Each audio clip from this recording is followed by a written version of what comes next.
A very good morning. It's Friday. Right, so let me tell you how God is perfect and how when you do your part, He arranges it so that you can continue doing your part, even when things are up in the air and, things happen. Right, so my sister's carer normally comes between 5:30 and 5:45, 7 days a week. But there has been a death in the family. Her sister-in-law, who lived in France, was on life support, so she traveled over there last week for a couple of days. So the other carer had to stand in for her, and her sister-in-law was on life support. That was switched off, so she went back over there, I think Wednesday evening. Long story short, the other carer has been covering for her. So she doesn't come first thing in the morning. She comes usually later in the morning, as was the case yesterday. So I normally have the cleaner come in on a Wednesday or Thursday, but lately it's more convenient for both of us for her to come on a Thursday. But it isn't actually convenient for me this weekend, because when I say this weekend, I mean today. Because she only does weekdays. It's not convenient. It even so. All right, let me start again. So I cancelled her on Thursday because at the time she's cleaning the bathroom, it's possible the carer would be in there when she arrives, or needing to go in there at the time she's cleaning. So I put her off for Friday because we thought that was when the other carer would be back from France. Because she's Muslim and, they bury their dead very quickly. So we thought that was a plan anyway for her to come back. But they drive to France, so it's a long drive. And, for me, I don't like driving. I don't like traveling by car.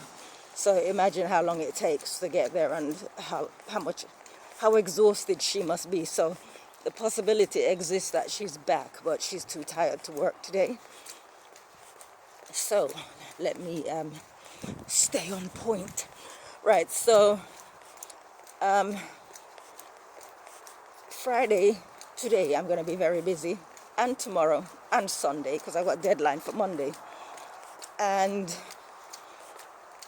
when the cleaner is there, I can't really work for those 2 hours or hour and a half that she's there. It's disrupting, so I began by making sure I was at the gym. So the time that she's there, I would take that time to go training. But as you can see, it's dark out here, and at this time in the morning, I would have to be working under the lights, which I don't like to do. I don't mind doing it in the evening, but not in first thing in the morning. So by the time I get to the gym and back, it will be daylight, and I will be able to start working. But I've cancelled the cleaner for today, because the other carer is going to step into the breach, and she will definitely 100% be coming at some point when the cleaner is trying to clean. So they're going to be in each other's way.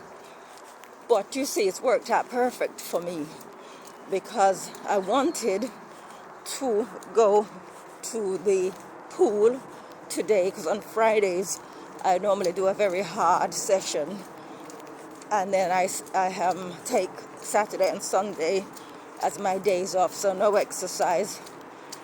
That's when I do the bulk of my work. So I go from morning till evening. Like last Saturday, I believe, I did a 14-hour day sewing. But, sewing, no exercise, just rest. So I wanted to do the same this week. And it's worked out perfectly because had the carer come, I would have had she come at 5:30, 5:45, I would have had to honor the agreement with the carer the cleaner for her to come today. And that would have slowed me down.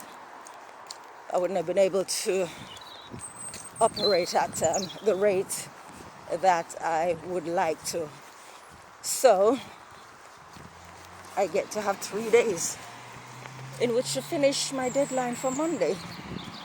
So anyway, coming back to how God works, I posted a long post this morning on Facebook to the effect, because I think in the video yesterday I mentioned Pamela Anderson, how the women like her now that she's old like them.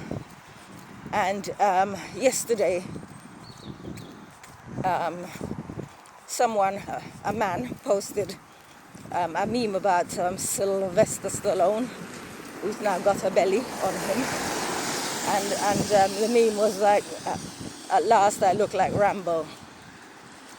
Meaning that Rambo looks like him, kind of thing, whoever created the meme. But obviously it's meant to be light-hearted. But I think, all right, so like you see, it's dark out here, and all right, my video's frozen, but I'll continue talking because it's still recording. Anyways, yeah, so I'm out here and I'm walking to the gym as part of the exercise. But I think because I do this, and it's like fighting aging, fighting the symptoms of aging, people who are not of that same understanding, not on that same level of understanding, would assume that it's a fear of aging or something, and it's nothing to do with that. It's an ongoing conversation with God as to why is it necessary for us to deteriorate the longer we spend on earth. So, I argue from the perspective that I want to be able to look after myself. I want to have a decent quality of life for as long as I'm here. And what's wrong with that? So if people were to stand back and look at the way they treat old people here in the UK, there are many of them who have no one to look after them except carers. I speak to the carers and they tell me how it is. So, for example, my sister has a neurological disorder and she's unable to look after herself. Before I left out this morning, I asked her if she needed to use the bathroom, and she said yes. I had to physically wheel her and, let her use the toilet because she can't get out of bed and do that by herself. Supposing I wasn't there because the carer didn't come this morning. Supposing she lived by herself, she would have stayed in the bed and gone to the toilet in the bed, because by the time the carer came, like yesterday, she arrived, I believe it was a few minutes before 12. Again, I took her to the toilet before I left out to go to the gym, the pool. You see, so if I wasn't around to help her when the carers aren't around, you get my point. Right, so there are some people and they have nobody except the carers, and anything could happen. And they're sitting in the chair or lying in the bed for any number of hours at the mercy of the carers, who sometimes are overstretched because they have too much to do. It is on these grounds that I put my argument to God. I don't want to be at anybody's mercy, and if I do my part, as I am doing now, going to the gym, I expect him to do his part, given that he said we should be perfect like him.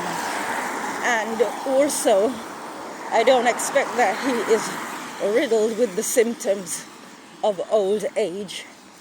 Therefore, why should I be if I am to be perfect like him? So, I guess as each day passes, I find myself sort of drifting further and further away from society in my thinking and in my daily actions, right? So, I mean, I'm not here to tell anybody that they're going the wrong way. That's for them to find out. But damned if I'm going to have anybody telling me. In fact, you know, in all my life, as someone who has been exercising, I've had people, usually women, say to me, you don't need to exercise, you're slim or you're fit.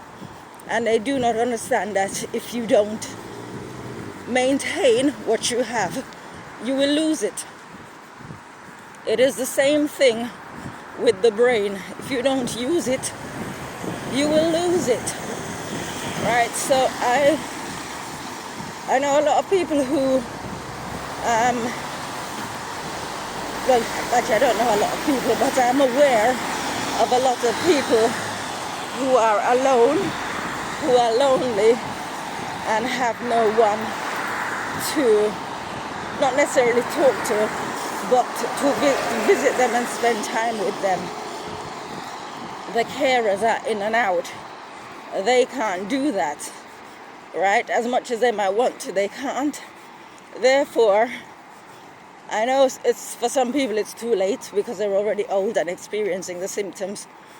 But I keep repeating, I will be 58 next year, and I have the same energy that I had. In fact, I'm probably stronger now than I was back in the day because I'm now lifting weights with the trainer, and we increase them as I become stronger. But age for me is simply how long we've been existing on the face of this earth, and that is my abiding argument to God. What is the purpose of aging and the symptoms thereof? So I've arrived at the gym. I'm going to leave that there. I'll come back to this some other time. Have a lovely day. Bye-bye.